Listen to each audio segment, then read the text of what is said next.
In 1997, a strange case caught the world's attention. Dozens of people were found lifeless in a house in the United States, leaving behind a mysterious message. They claimed they were leaving this world to reach the true reality. As extreme as it may seem, this episode wasn't an isolated case of escaping reality. It simply brought to light a question that has echoed for centuries among philosophers, spiritual teachers, and seekers of truth. What if what we call the real world is actually a carefully crafted illusion? At first glance, it may sound like just another extreme story about distorted beliefs. But pause for a second. This kind of thinking, that the reality we live in might not be all that real, didn't begin with that group, and it definitely didn't end there. Ancient civilizations were already pointing to this idea. In the East, the concept of Maya, found in Hindu texts thousands of years ago, described the world as an illusion, a distorted perception that keeps us from seeing what's eternal. In the West, philosophers questioned the limits of the mind and the filters of consciousness long before modern science even existed. But you don't need ancient texts or tragic stories to start noticing that something doesn't quite fit. Think about those moments when everything feels like it's following a script. People showing up at the exact right time. Words being spoken just seconds before you were about to say them. Moments where time feels like it shrinks, and others when it stretches for no reason. Situations you swear you've lived before, even when everyone around you says it never happened. Coincidences? Maybe. But when they keep happening, they stop feeling random. There's a strange feeling that, on some level, all of us experience.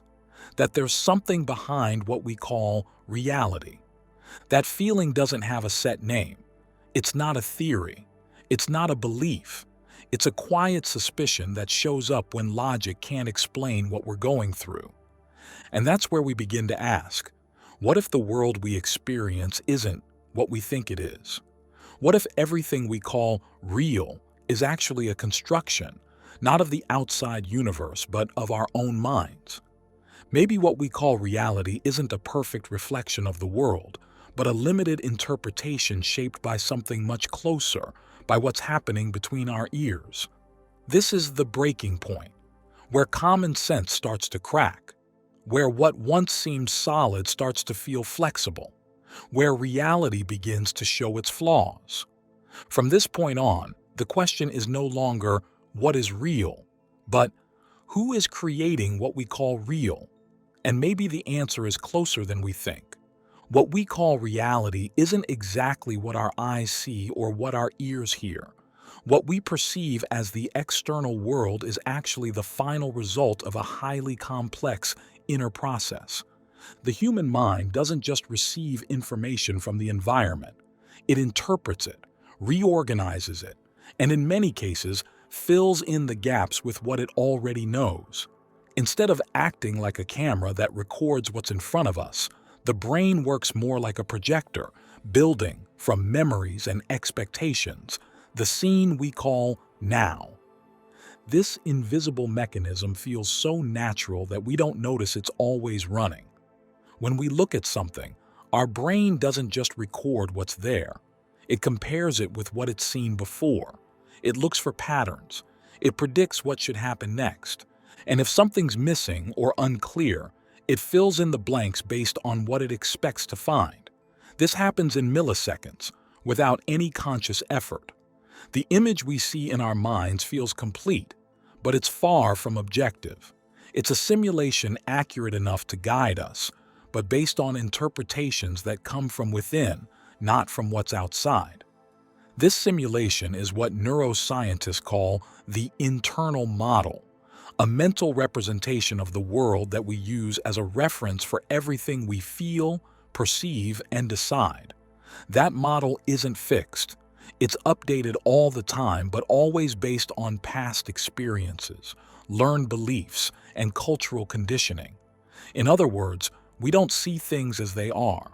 We see things as we are. That's why we sometimes feel like certain events were meant to happen. Not because there's a plan written out there, but because our inner system organized the information in a way that matches a silent expectation. How many times have you felt that something happened exactly the way it should, even if you couldn't explain why? That feeling, strange as it may seem, isn't random. It's the result of an internal system that doesn't just watch the world, it predicts it. The brain doesn't wait passively for reality to appear. It projects it, shapes it, and fills it with meanings it created itself. And like any model based on predictions, it can make mistakes. It can distort. It can leave things out. And even so, what's created by the mind is still experienced as truth. What most people don't realize is that this process is personal, flexible, and most of all, selective. And the reason two people can live through the same situation and walk away with completely different impressions isn't just emotional or subjective, it's structural. Each mind shapes reality in its own way because each internal model is unique. But this raises an even more uncomfortable question. If our view of the world is built from the inside, how much can we trust what we believe we've experienced? Have you ever been completely sure that something happened to you, a specific moment, a conversation, a vivid detail, only to later discover that it never actually happened the way you remembered? That realization isn't just uncomfortable, it's revealing. Memory, contrary to popular belief, is not a faithful recording of the past. It's more like a puzzle that's constantly being put back together. Every time we remember something, we're not just accessing a file. We're rebuilding an experience using fragments, emotions, and associations. And during that process, it's common for details to be lost, distorted, or even invented. Psychology studies have shown that it's possible to implant false memories in regular people just by mixing real stories with fictional details. In many cases, individuals recalled these made-up events with full confidence, adding rich details and even emotional responses. They weren't lying. They truly remembered something they hadn't lived. This kind of distortion happens because memory is deeply influenced by context. It can be shaped by subtle suggestions, emotional states, things we wish had happened, or even things we're afraid of. The brain doesn't aim for historical accuracy. It aims for coherence. It rebuilds events so they make sense within our internal model, the same model that's already editing how we perceive the present. That's how memories shape opinions, decisions, and behaviors. And the more a memory is recalled, the more likely it is to be altered, adjusted, or partially reinvented. Still, we continue treating these reconstructions as if they were absolute truths. This means a large part of what we call our story might be based on fragmented perceptions and subjective interpretations. Our personal timeline isn't a rigid chain of facts. It's a constantly edited narrative built from the versions our mind has chosen to keep. And if that foundation is flexible, then the entire structure of our personal reality becomes unstable too. Because we don't just identify with what we've lived, we identify mostly with what we remember having lived. And if memories can be reshaped, how can we know what really happened? That doubt forces us to look inward more carefully. Because what we call truth might be much closer to what we feel than to what actually occurred. And when we start realizing that, a new layer of questions opens up, not just about the past we recall, but about the present we're experiencing. Have you ever been so focused on something that you didn't notice what was happening around you? That kind of moment is very common, but what most people don't realize is that this isn't just a lapse in attention. It's a core part of how the brain works. The human mind doesn't handle reality in a wide, unlimited way. It cuts it into pieces. It filters it. It chooses what enters your awareness based on internal priorities that you often aren't even aware of. That filtering is called selective attention. Simply put, you don't see what exists. You see what your mind decides matters. This filter is necessary because the number of stimuli around us at any given moment is overwhelming. Sounds, lights, movements, physical sensations, visual information, emotional cues. They're all fighting for our attention non-stop. To avoid mental overload, the brain builds shortcuts. It learns what's relevant and starts ignoring almost everything else. This is where things like inattentional blindness become so revealing. In simple experiments, people watching something specific completely miss something obvious, like an unusual figure walking right through the scene. It's not because they didn't look. It's because the brain didn't think it was important enough to register. The same thing happens in all areas of life. When you strongly believe something, you tend to only notice the details that confirm that belief. It's called confirmation bias. It reinforces your opinions, validates your ideas, and blocks out anything that might contradict them. The world starts looking too consistent, not because it is, but because you've stopped seeing the parts that would challenge it. This process isn't always conscious, and that's what makes it so dangerous. You keep believing you're seeing everything, when in reality you're only seeing a slice, a filtered, limited, and biased version of reality. If something big, obvious, and unexpected can go unnoticed, even when it's right in front of you, what else might you be missing right now? What information is being deleted, distorted, or simply left out of your awareness? The idea that reality is just how it is begins to fall apart when we realize that everything goes through this filter, a filter shaped by past experiences, unresolved emotions, old beliefs, and mental habits that work quietly in the background. And when that filter becomes invisible, you stop questioning what you see and start believing that all that exists is what you can perceive. But there's so much more being left out, not just around you, but especially inside. If what you perceive is already shaped by internal filters that select, distort, and reorganize reality, then what about what you think? After all, perception is just the entry point. The real construction of the world happens inside the mind, in the subtle space of thought, where everything seems to show up spontaneously, as if every idea were truly yours. Every conclusion the product of your own thinking, every opinion a pure reflection of something genuinely internal. But is it really like that? Most people believe their thoughts are the result of conscious choices, like each idea was deliberately planted by their own will. But when we look closely, we see that the origin of thoughts is far more complex and often shaped by influences we don't even notice. Think about how you view right and wrong, beautiful and ugly, possible and impossible. Where did those definitions come from? Who decided what you value? Who built the standards by which you judge yourself and others? From early on, the mind is flooded with patterns, opinions, behaviors, and beliefs absorbed without much questioning. The environment you were born into, the culture you were raised in, the authority figures around you, all of it quietly shape the way you think. And because this happens gradually and repeatedly, you start to assume all of that content is part of who you are. But would it be the same if you had grown up in another family, in another country, speaking another language, with another name? That question isn't just hypothetical. It shows how most of the thoughts in your mind aren't the result of conscious creation, but exposure. And the more you repeat certain thoughts, the stronger they become, gaining power over your decisions, your judgments, and even your identity. What's most surprising is that this whole process happens without your permission. The mind doesn't ask for approval before thinking. It reacts. It repeats.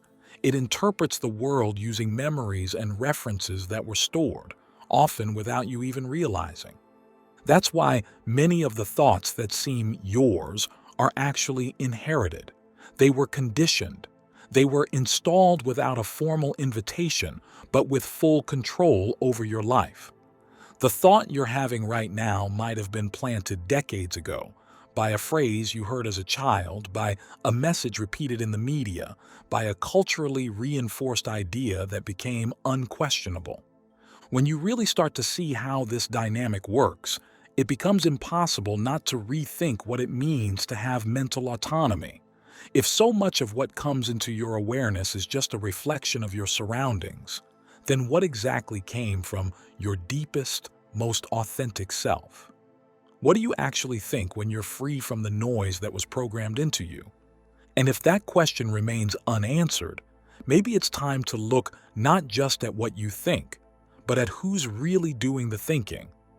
Most people believe there's something inside them that never changes, a fixed, solid, and continuous self that carries their personal essence from birth to the final breath. But when we look closely at the pieces that make up this identity, we realize it's not as stable as we think. From the very beginning of life, everything that now seems like part of who you are was actually received. You were given a name before you even knew what it meant. You learned a language that shaped how you interpret the world.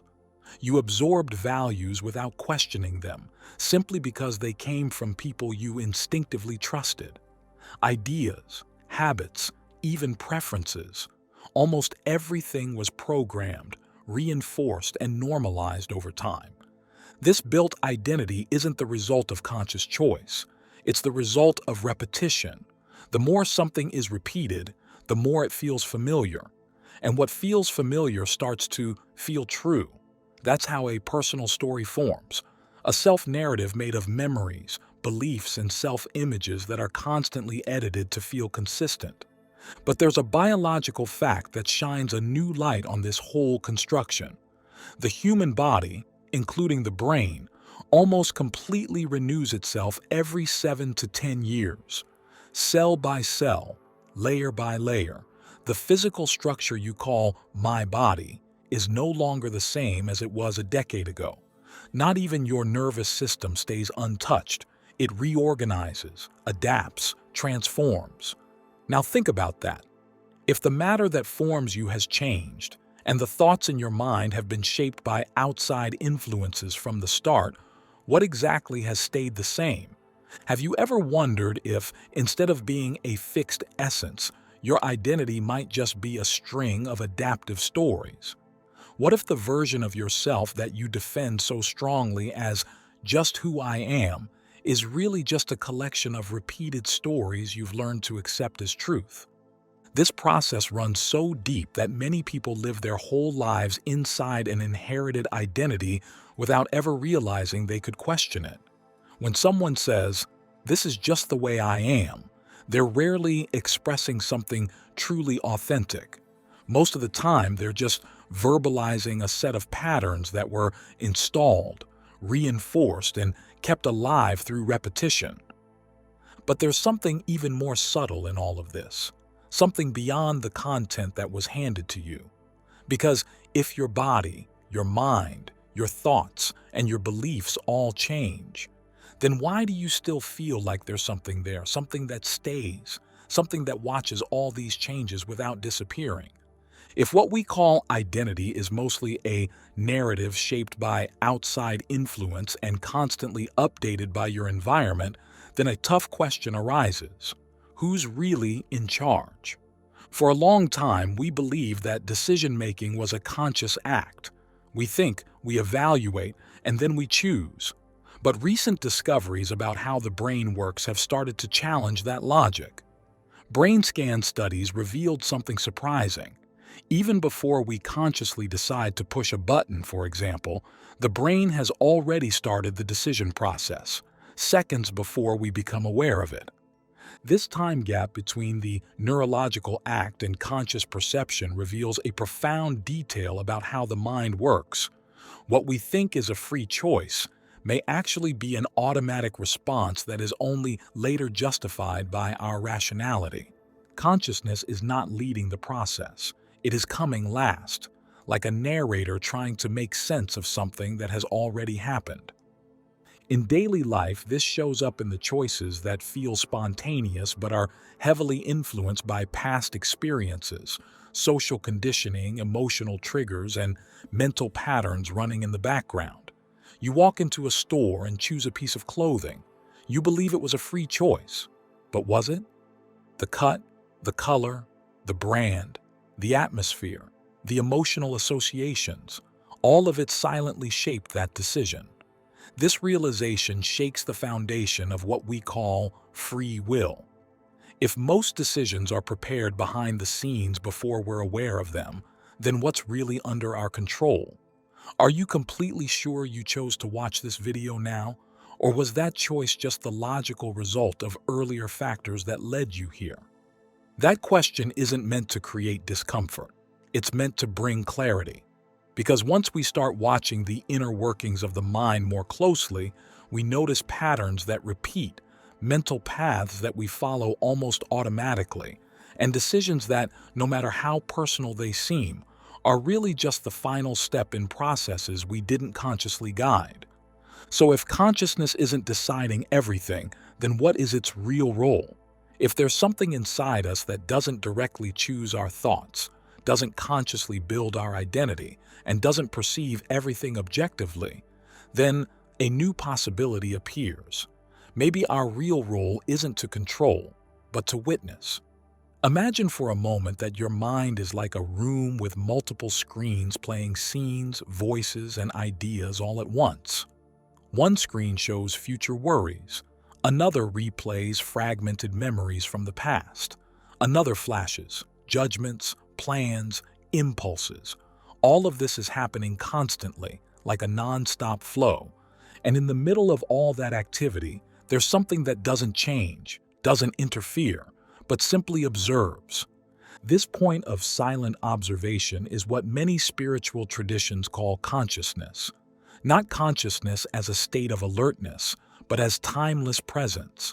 It's not the content that appears. It's the space where the content appears. It is the stable background behind all the movements of the mind. At first, this may sound abstract, but it becomes clear when you actually start watching what happens inside you.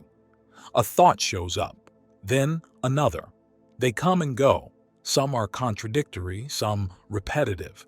None of them stays for long, but even as they come and go, something remains, your perception that you are thinking. This perception doesn't change, it just observes. And if you're not the content of your thoughts, but the consciousness that sees them, then you're not limited by fear, anxiety, or the inner narratives playing like a movie. You're the one watching, and the one watching can't be defined by the scenes it sees.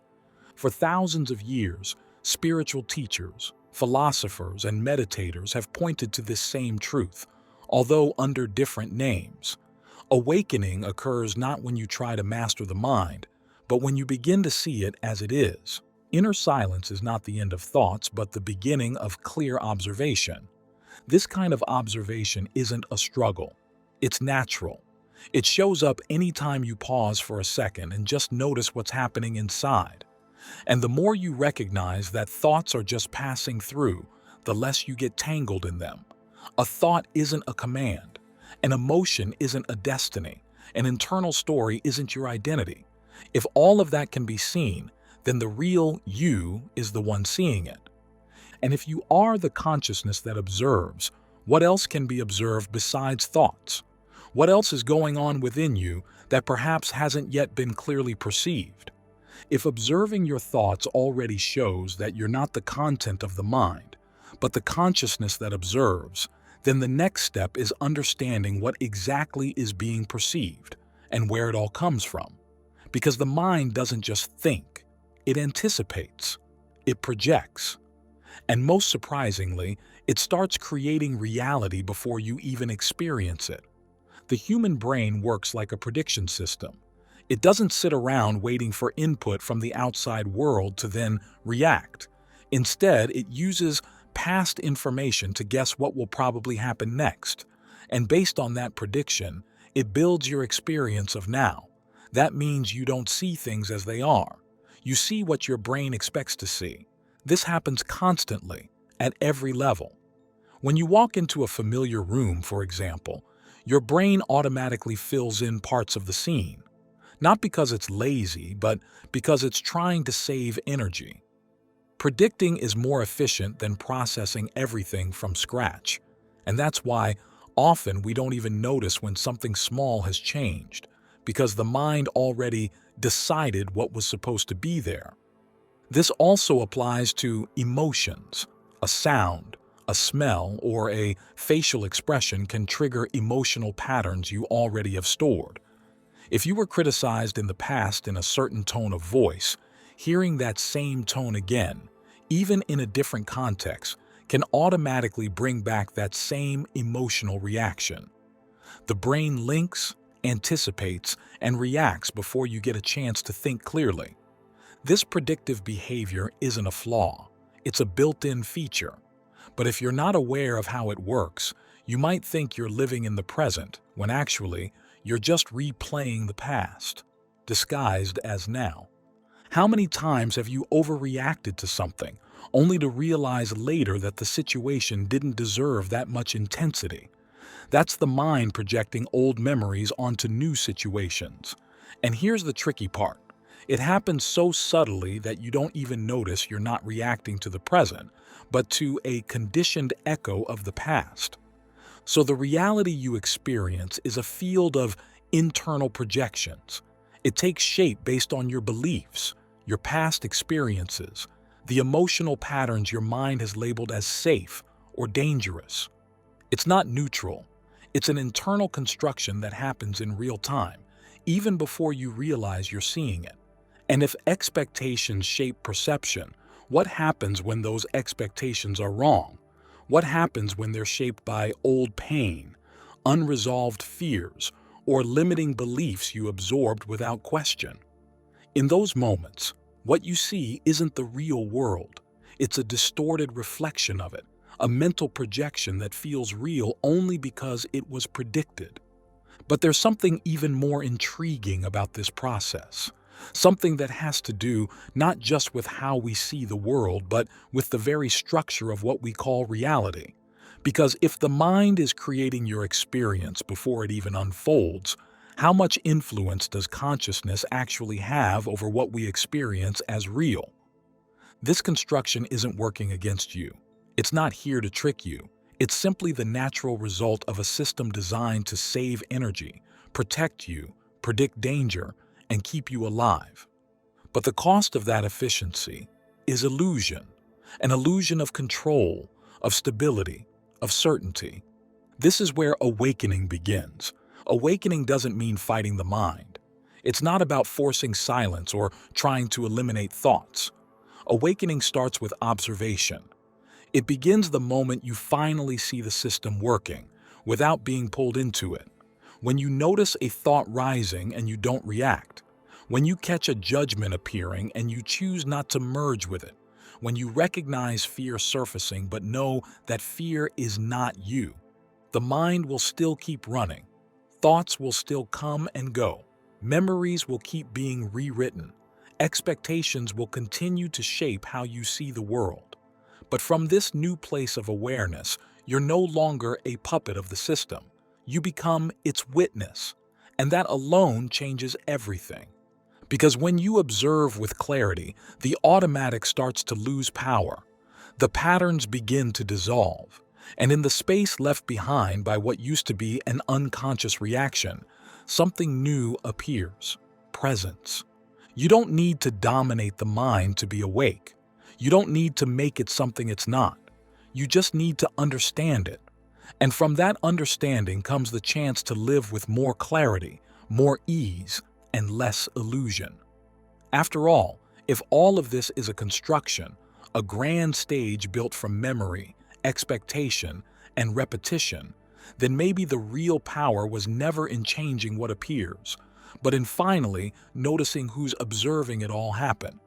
Thank you for embarking on this journey with me. If this video resonated with you, I invite you to like and subscribe to our channel. Share this video with others so they can benefit from this message. And don't forget to leave a comment below sharing your thoughts, reflections, and experiences. Thanks again for watching and for joining me. Take care and see you soon.